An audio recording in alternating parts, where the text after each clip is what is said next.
সবাইকে স্বাগত জানাচ্ছি অমর একুশে বইমেলায় আরটিভির বিশেষ আয়োজন আমা কপির আমন্ত্রণেতে। আমার সাথে এ পর্বে আছেন কথাসাহিত্যিক মুজাফফর হোসেন। মুজাফফর, কেমন আছেন? হ্যাঁ, ভালো আছি। মুজাফফর, এবার মেলায় আপনার কি বই? এবার বইমেলা আমার আড়াইখানা বই আসছে। আড়াইখানা কেন? আড়াইখানা সেটাই যাচ্ছি যে প্রথমত একটি উপন্যাস, কল মি লাইকা উপন্যাসের নাম, আর একটি প্রবন্ধের বই। প্রবন্ধের বইটা হচ্ছে ব্রাহ্ম সমাজে ইসলাম সাহিত্যে সক্রিয়তাবাদ এই প্রসঙ্গে আর কি। আর আড়াইখানা এই জন্য বলছে হাফ, যেটা সেটি আসলে আমার গল্পের অনুবাদ, মানে ইংরেজি অনুবাদ আর কি। তো আমি এটা হাফ বলছি এই কারণে যে আমার গল্প মূলত, কিন্তু অনুবাদ যিনি করেছেন হারুনুজ্জামান, তারও তো একটা হ্যাঁ, বইটা আসলে তারই বলি। তো তারপরও স্টিল যেহেতু আমার গল্পের ইংরেজি অনুবাদ, তো আমি সেই জন্য আড়াইখানা বলছি। আপনার লেখালেখির প্রক্রিয়াটা কেমন আসলে? আপনার কি রুটিন আছে? বিশেষ মুহূর্তে লেখেন না আসলে আপনি পরিকল্পনা করে লেখেন? না, আমি যদি খুব একটু স্পেসিফিক যদি বলি, আমার মনে হয় যে আমি অন্য কাজগুলো রুটিন করে করি। মানে আমার মাথার মধ্যে সবসময় একটা জগৎ থাকে, নিজের কল্পনার জগৎ, এবং সেখান থেকে সময় বের করে আমি হয়তো আমার বাচ্চাকে স্কুলে নিই, অফিস করি, রাদার দেন আমার মনে হয় যে আমি ফুল টাইমটা এঙ্গেজ থাকি আমার নিজস্ব একটা ফ্যাকাল্টির মধ্য দিয়ে। আপনার লেখালেখি জীবনের বড় সফলতা আপনি কি মনে করেন? এইটা আমি এইভাবে দেখি যে কিছু পাঠক অন্তত তৈরি হয়েছে, এবং সেইটা তৈরি হয়েছে এইভাবেই যে আমি মানে আমি যা লিখতে চাই সেটা তারা আমার কাছে প্রত্যাশা করেন।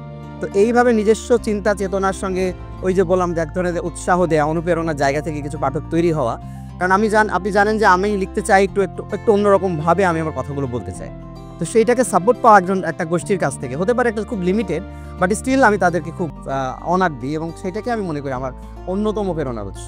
দারুণ। আপনার নতুন লেখার আইডিয়া জেনারেট হয় কেমনে? আমি খুব বেশি আমি কনসেপচুয়ালি লেখার চেষ্টা করি। ঘটনা আমার কাছে খুব প্রসঙ্গত খুব বড় কোনো বিষয় না, তবে দৈনিক আমার কাছে বড় রিসোর্স। বাংলাদেশের যে দৈনিক কন্টেম্পোরারি, কারণ আপনি জানেন যে আমি কোনো সময় আমার সময় নিয়ে গল্প লিখি। বেসিক্যালি আমার সমস্ত গল্পই তাই। আমি ইতিহাস বা খুব একটা আমি পিছনে যাই না। তো আমার সবসময় আমার অনুপ্রেরণার জায়গা হচ্ছে আমার সময়ের ঘটনা। এবং আমরা যারা লিখি, আমার ধারণা যে আমরা মফস্বলের পাতাগুলো দেখি প্রতিদিন দৈনিকের, তাহলে আমাদের কাছে কন্টেন্টের সমস্যার কথা না। মুজাফফর, আপনি যখন লেখেন, আপনি প্রথম ড্রাফট করার পর এডিটিং বা পুনর্লিখনের সময় কোথায় নজর দেন আসলে, বা করেন কিনা আদৌ? না, এটা আমি যদি সাম্প্রতিক উদাহরণ থেকে বলি, কল মি লাইকা আমি কালকে গোছাতে গিয়ে ফেলে দিব বলে, যেহেতু বইটা প্রেসে চলে গেছে, আমি দেখলাম প্রায় 12টা আমি প্রিন্ট নিয়েছি, 12 বার, এবং প্রতি প্রিন্টেই যেটা হয়েছে কিছু বিযুক্ত তো বটেই। তো এটা একটা প্রসেস আমার মনে হয় প্রতি মুহূর্তে, এবং এটা যদি আমি 3 বছর পর আবার রিপ্রিন্ট করি, তখনও হয়তো আমি 2-1 জায়গায় আবার হাত দিব। আপনার নিজের লেখালেখিতে এখানে সবচেয়ে বড় অনুপ্রেরণা আসলে কারা? তাদের কথা যদি একটু জানতে চাই। বড় অনুপ্রেরণা যদি বলি, আমি কখনোই ঠিক লেখালেখি ওইভাবে আসেনি বাংলাদেশে যে একটা মহৎ আর্ট সৃষ্টি করব, কারণ আমার ব্যাকগ্রাউন্ড ওটা না। আমি বাড়িতে সঙ্গীত চর্চা বা কবিতা সাহিত্য চর্চা ছিল না, ফলে আমি আর্টের যে খুব মুগ্ধ হয়ে এসেছি তা না। আমি বলবো এটা বাংলাদেশের ইতিহাস, গণচেতনা, মানুষের সঙ্গে রাষ্ট্রের যে সবসময় এক ধরনের ধোঁকাবাজি করে, এই জিনিসগুলো আমাকে স্ট্রাইক করে। তো আমি আসলে আমার ভিতরের এই ক্ষোভটা, যদি বলি, এই ক্ষোভটা আসলে প্রকাশ করতে চাই। এই যে চ্যালেঞ্জ, প্রতিবন্ধকতা, আপনার লেখক জীবনের সবচেয়ে বড় চ্যালেঞ্জ আসলে কি ছিল? বড় চ্যালেঞ্জটা বলবো নিজের সঙ্গেই। যে আমরা সবসময় বলি, দেখবেন যে লেখক মানে মুক্ত মত চর্চার জন্যে বা সত্য বলার জন্যে একটা স্বাধীনতা চাই, তাই না? আমরা সবসময় আমিও স্ট্রাগল করি, যে বলি যে আমাদের মত প্রকাশ স্বাধীনতা চাই, কিন্তু আমি আমার নিজের কাছে স্বাধীন কিনা, নিজের চিন্তার কাছে স্বাধীন কিনা, এই জায়গাটা হচ্ছে চ্যালেঞ্জ। যে আমি নিজের সেলফ সেন্সরশিপ বা আমি যেটা বলতে চাই সেটা আদৌ আমি যে একটা বৃহত্তর টুথের কাছাকাছি যেতে চাই, আসলে সেটা সেই টুথের কাছাকাছি যেতে চাচ্ছে কিনা। তো এই স্ট্রাগলটা সে ইনার স্ট্রাগল। সাহিত্যের সফলতা বলতে আপনি কি বোঝেন বা মনে করেন? আমি সাহিত্যের সফলতার জায়গায় অবশ্যই ব্যক্তিগত জায়গা থেকে দেখতে চাই না, এটা আমি দেখতে চাই সমষ্টির জায়গা থেকে। এবং সেই জায়গা থেকে দেখি যে আমাদের স্বাধীনতা পূর্ব যে বাংলাদেশ, সেখানে সাহিত্য চরমভাবে ব্যর্থ। কারণ সাহিত্য যদি সফল হতো, এই যে এরকম বিশৃঙ্খলা, রক্তক্ষয়ী এক একটা পেজে এসে আপনি প্রতি মুহূর্তে মনে হচ্ছে মানুষকে জীবন দিতে হচ্ছে, সেটা হতো না।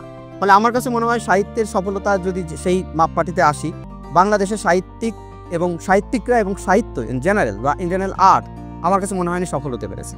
দারুণ। মুজাফফর, আপনি একই সাথে যেরকম উপন্যাস লিখছেন, আবার প্রবন্ধও আপনার খুবই দারুণ সব বই আছে। প্রবন্ধ কিভাবে লেখা হয় আসলে? প্রবন্ধটা আমার কাছে মনে হয়েছে যে এটা মনন চর্চার একটি বড় জায়গা। গল্প সেটা আমি মনে করি না। আমি গল্প প্রথমত আমার থাকে এন্টারটেইনমেন্টের একটা অংশও, কিন্তু আমার কাছে প্রবন্ধটা মনে হচ্ছে আমাদের সমাজ বদলে, বিশেষ করে আমি যেহেতু সাহিত্যের স্কুলটা আমার ওই ধরনের, যে আমি কিছু বলতে চাই, বা যারা আমার কথা, আমি যে কথাগুলো ধারণ করি আমার পূর্বসূরীরা বলেছেন, সেই পূর্বসূরীদের কথাটাকেও আমি নতুন করে শোনাতে চাই। যেমন এবারের আমার একটি বইয়ের বিষয় ব্রাহ্ম সমাজে ইসলাম চর্চা, যে আমরা সবসময় বিভাজনের কথা চিন্তা করি, কিন্তু ব্রাহ্ম সমাজের যারা পণ্ডিত, যারা হিন্দু ব্যাকগ্রাউন্ড থেকে আসে, আমরা জানি যে ব্রাহ্ম ধর্মের যে প্র্যাকটিশনার যারা, তারা যে ওই সময় প্রথম, আমি খুব ওটা থেকে বলি যে কোরআনের পূর্ণাঙ্গ অনুবাদ থেকে শুরু করে বাংলায় হযরত মুহাম্মদ সাল্লাল্লাহু আলাইহি ওয়াসাল্লামের প্রথম জীবনী, 4 নবীর প্রথম জীবনী, 4 খলিফার প্রথম জীবনী, গুরুত্বপূর্ণ ইসলামের যে নারী চরিত্র তাদের জীবনী, এই রচনাগুলো কিন্তু সব এসেছে ব্রাহ্ম সমাজের যারা আমাদের কাছে সোকল হিন্দু বলছি তাদের হাত দিয়ে।